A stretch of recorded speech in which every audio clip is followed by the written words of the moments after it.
Muchos años después, cuando su hijo ya tenía la estatura de un hombre y la calma de un río en verano, Kaihueitla le contaría cómo empezó todo.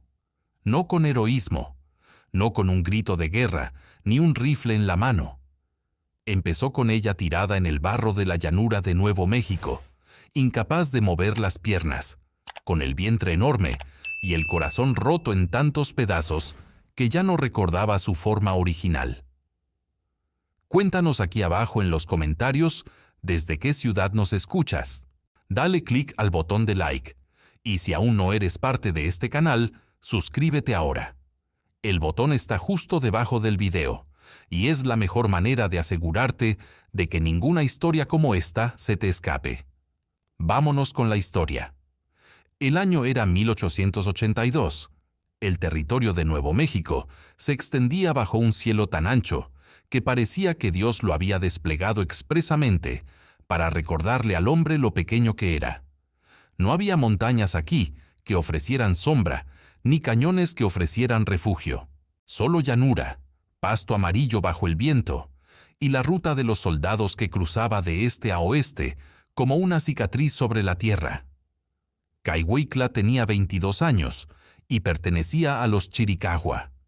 Su nombre significaba mujer fuerte, y su madre se lo había dado el día de su ceremonia de pubertad, cuando bailó 4 días con los pies descalzos, sobre piedra caliente sin derramar una sola lágrima. Ese nombre había sido verdad durante 22 años, pero en aquella mañana de octubre, tirada en el barro junto al cuerpo frío de su esposo, ese nombre se sentía como una burla del destino. 6 días antes, la ranchería de los Ojo Caliente había amanecido en silencio. No el silencio bueno de la madrugada apache, cuando los pájaros aún no despiertan y el mundo huele a tierra húmeda y promesas. Era el otro silencio, el silencio que viene después.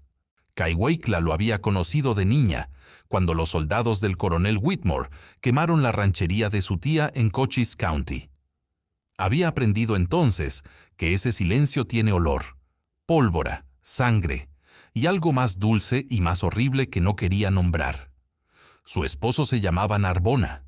Tenía 30 años, manos anchas y una risa que los niños de la ranchería habían aprendido a imitar. Era el hombre que 3 semanas antes había visto algo que no debía ver. Los soldados pensaban que todos dormían cuando trajeron los cuerpos. 12 niños apache, ninguno mayor de 8 años, envueltos en mantas del ejército, como si el ejército hubiera tenido cuidado con ellos. Pero no los habían cuidado. Los habían reunido en el arroyo, lejos del campamento principal, y los habían matado en silencio, mientras los adultos estaban en el consejo de paz. Narbona lo vio desde las rocas, vio los uniformes, vio las caras, y cometió el error de no quedarse quieto. Dijo que iría a Fort Stanton. Dijo que había testigos, que había justicia federal, que los tiempos estaban cambiando. Kaihueitla le rogó que no fuera. Le puso la mano sobre el vientre. 6 meses de embarazo, la criatura pateando como si ya quisiera salir a defender a su padre. Y le dijo: Narbona, un apache muerto no puede hablar en ningún tribunal. Él le besó la frente. Le dijo que su hijo debía nacer en un mundo donde los apaches podían mirar a los ojos de cualquier hombre sin bajar la cabeza. Y se fue al amanecer. Lo encontraron al día siguiente. No en Fort Stanton, sino en el camino que llevaba allá, a 3 millas de la ranchería. Tenía 4 balas en la espalda. Le habían puesto un papel en el pecho con una sola línea escrita en inglés. 2 soldados apaches que servían de exploradores lo tradujeron en voz baja, mirando al suelo. Los salvajes que amenazan al ejército reciben lo que merecen. Kaihueitla llegó cuando todavía había moscas. Se arrodilló junto a él en la tierra seca y no lloró. No porque fuera fuerte, era todo lo contrario, sino porque algo dentro de ella se había roto de una manera que estaba más allá de las lágrimas. El bebé pateó 3 veces. Ella puso la mano sobre el lugar donde pateaba y dijo en voz muy baja: «En Chiricahua. Tu padre murió porque amaba demasiado. Eso significa que tendrás que vivir el doble. Lo enterró sola, sin ceremonia, porque ya no quedaba nadie. La ranchería se había dispersado con el amanecer. Los que tenían a dónde ir huyeron hacia el sur, hacia la Sierra Madre. Los que no tenían a dónde ir simplemente desaparecieron en la llanura como el humo. Kaihueitla sabía que su cuñada, Ama, se había escondido en un cañón a 2 días de camino al oeste. Pero entre ella y ese cañón había la llanura abierta del Nuevo México, y soldados en cada camino, y un vientre que ya no le permitía correr. Fue entonces cuando las piernas le fallaron. No era parálisis de nacimiento ni enfermedad. Era el cuerpo diciéndole lo que la mente se negaba a admitir, que había caminado 3 días desde el lugar donde encontró a Narbona, sin comer, sin dormir más de fragmentos, expuesta al frío de octubre, en la llanura sin abrigo suficiente. Era agotamiento llevado al límite, donde el cuerpo simplemente se niega a obedecer. Se desplomó junto a un álamo solitario al borde del camino de tierra, y sus piernas, que habían bailado 4 días sobre piedra caliente, en su ceremonia de nombre, ya no respondían. Pasaron 2 hombres a caballo al amanecer. La vieron, cambiaron una mirada, siguieron adelante. Pasó una carreta de colonos al mediodía. La mujer que iba en el asiento delantero apartó la vista con una mueca de disgusto y le dijo algo a su marido. La carreta no se detuvo. Pasó un vendedor ambulante con una mula cargada, que sí se detuvo, pero solo para mirarla con codicia antes de continuar, como si calculara si valía el esfuerzo de llevársela a alguien que pagara. Nadie quería a la apache embarazada y paralítica, tirada en el barro del Nuevo México. El sol bajó. El frío de la llanura en octubre no es el frío dramático de las montañas. Es un frío horizontal, insistente, que viene del norte con el viento y se mete por debajo de cada capa de ropa y cada convicción. Kaihueitla juntó las rodillas contra el vientre lo mejor que pudo y puso los brazos alrededor de sí misma, protegiendo al bebé con su propio calor, que era poco. El álamo sobre ella crujía. Las estrellas comenzaron a aparecer. Fue entonces cuando escuchó el trote lento de un caballo. El jinete se detuvo. Se quedó quieto por un momento largo, mirándola desde arriba. Kaihueitla no levantó la vista. Había aprendido en estos 6 días que levantar la vista a los hombres blancos de a caballo era o inútil o peligroso, y ya no tenía energía para ninguna de las 2 cosas. El hombre desmontó. Sus botas golpearon la tierra a 2 pasos de ella. Y entonces dijo, en un español lento y sin acento particular, como quien enuncia un hecho geográfico, «Ella ahora es mía». Kaihueitla sí levantó la vista entonces, y vio un rostro que no reconocía, ni la crueldad del soldado ni la codicia del tratante. Solo un hombre de unos 40 años, con polvo de camino en el sombrero y los ojos cansados de alguien que ha visto demasiado y decidido, en algún punto del camino, que ya es suficiente. El hombre se llamaba Aurelio Fuentes. Era comerciante mexicano, nacido en Chihuahua, establecido desde hacía 12 años en un puesto de intercambio en Las Cruces, que se llamaba el Mesón del Paso, y que era conocido en 3 condados por ser el único lugar donde un apache podía comprar harina sin que le cobraran el doble.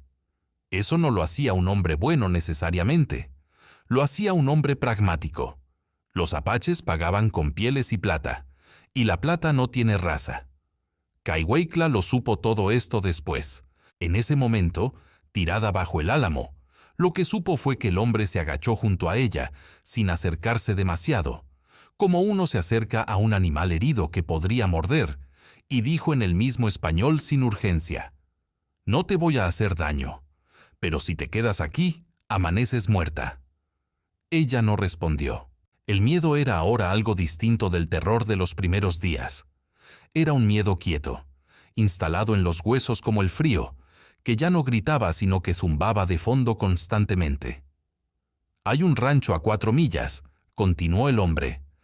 «Tengo una mujer allí que sabe de partos. Tú y el niño sobrevivirán mejor bajo techo que aquí». 4 millas, con las piernas que no respondían. Caigüeycla miró sus propias manos apoyadas en la tierra y pensó en Narbona. Un apache muerto no puede hablar en ningún tribunal. Pensó en el bebé que pateaba cada vez más fuerte, como si ya supiera que el tiempo se acababa.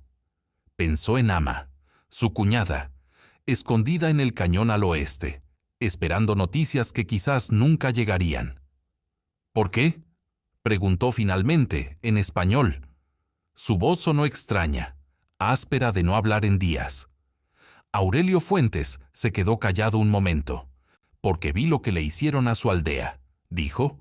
«Estaba en la ranchería de Ojo Caliente la semana pasada comprando cueros. Vi los cuerpos de los niños, vi quién los trajo». Caigüeycla lo miró entonces de verdad, por primera vez. «El coronel Whitmore», dijo el hombre, y su voz no tenía miedo al decir el nombre, lo cual era en sí mismo notable. «Conozco ese nombre desde hace años.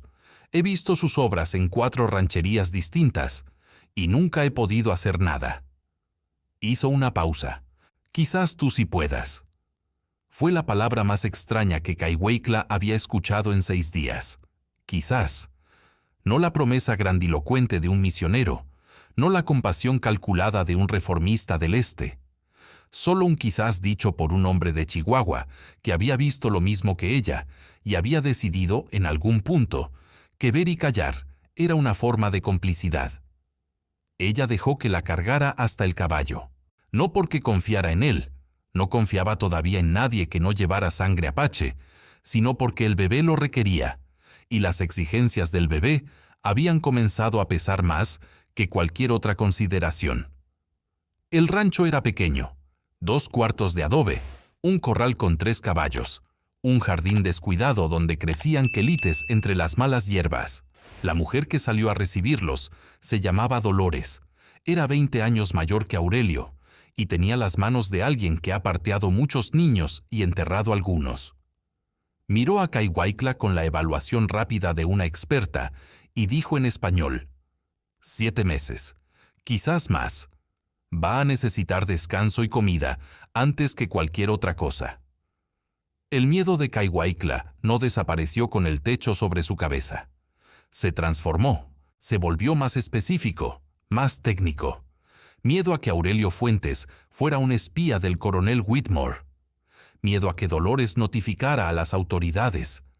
Miedo a que el bebé llegara demasiado pronto, en tierra extraña, entre manos que no conocían las canciones apache que acompañan los nacimientos.